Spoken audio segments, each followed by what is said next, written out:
This is the Tamobyke 1500W motorcycle-style electric bike, and it honestly surprised me when I first unboxed it. I wasn't fully sure what to expect, but seeing the frame up close, the fat tires, the retro meets modern design, I knew right away this was something a bit different from the average e-bike for getting around town or for just cruising open roads.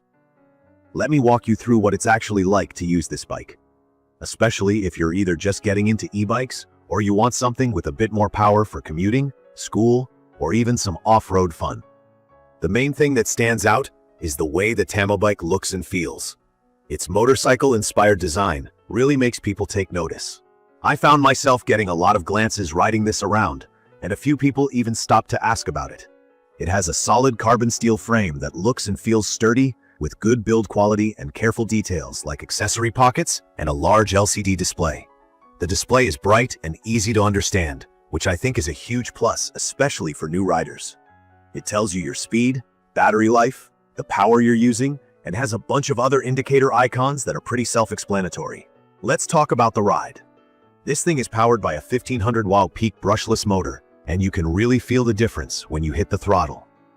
From my experience, the acceleration is quick, and it doesn't struggle up hills the way some smaller bikes do. I put it through some hill climbs around my neighborhood. Definitely nothing too serious, but it handled all of them without a problem, even with me carrying a backpack and some groceries. It has a top speed that can get up to 30 miles per hour, which to me is pretty wild for an e-bike. One thing I want to highlight here is the battery. The Tamobyke comes with a 48-volt 15.6 Ah battery. It's removable, which means charging is a lot more convenient. If you don't have a power outlet in your garage, you can just pop the battery off and bring it inside. From what I've tested, pure electric mode gave me roughly 30 to 34 miles before I needed a charge. If you use the pedal assist, you can really stretch that distance, and the company says it's possible to get over 60 miles with moderate pedaling. That lines up with what I've noticed, but I admit I'm a lazy pedaler, so I stick to throttle mode most of the time. Charging the battery takes around 5 to 6 hours, so I usually just plug it in overnight. A lot of folks are probably interested in comfort, especially since you'll be spending more time riding if you use it for work or school. The bike comes with full dual suspension and these massive 20-inch fat tires. For me, that setup feels good. It soaks up bumps, potholes, and even handles gravel or dirt when I cut through shortcuts or local trails.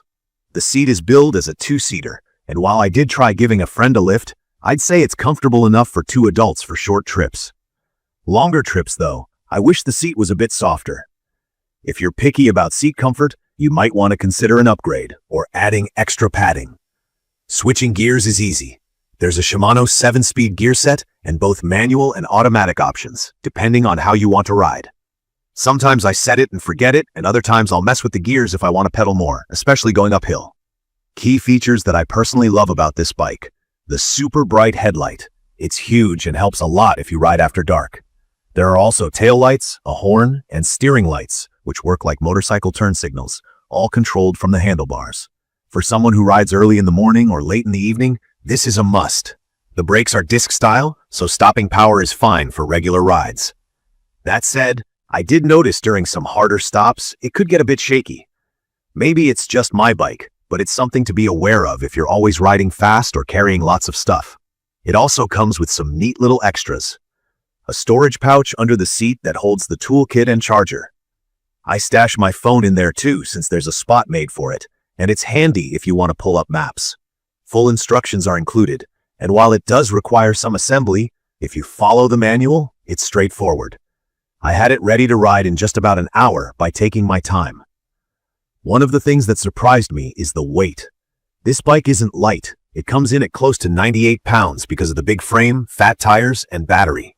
It feels super stable, but I wouldn't want to carry it up a bunch of stairs or throw it in the back of a small car.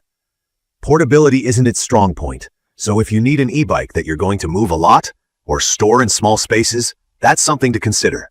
From my experience, the Tamobyke shines most as a daily commuter, a fun ride for weekends, and something you can confidently take on mixed terrain, like dirt, snow, wet grass, or rocky trails.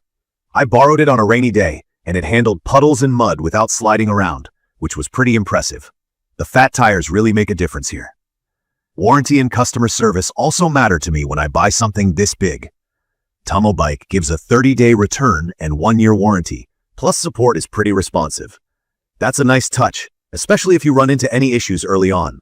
Some areas could be improved too, based on how I feel after a couple weeks. Like I said, the brakes can get a little shaky, and the seat could be more comfortable for longer rides. The front fork isn't the highest end I've seen on e-bikes, so if you plan on doing a lot of off-roading, it might be a weak spot. Nothing major, just points you'll notice if you're really pushing this bike. In my opinion, the Tamobyke 1500W motorcycle-style electric bike offers a lot for the price. It looks awesome, rides smooth, and the motor gives you the confidence to take it anywhere: hills, snow, bumpy trails, or city traffic. It's perfect for adults and even teens, as long as you're tall enough, since the seat is a bit high. The combination of speed, range, and rugged build makes this a solid choice if you want something reliable that stands out. I'd recommend this for anyone looking for an upgrade over basic e-bikes, especially if you want the flexibility to commute during the week and then do something more adventurous on the weekends. If you're brand new to e-bikes, this one might feel intimidating at first just because of the weight and power, but after a day or two, you get used to it fast.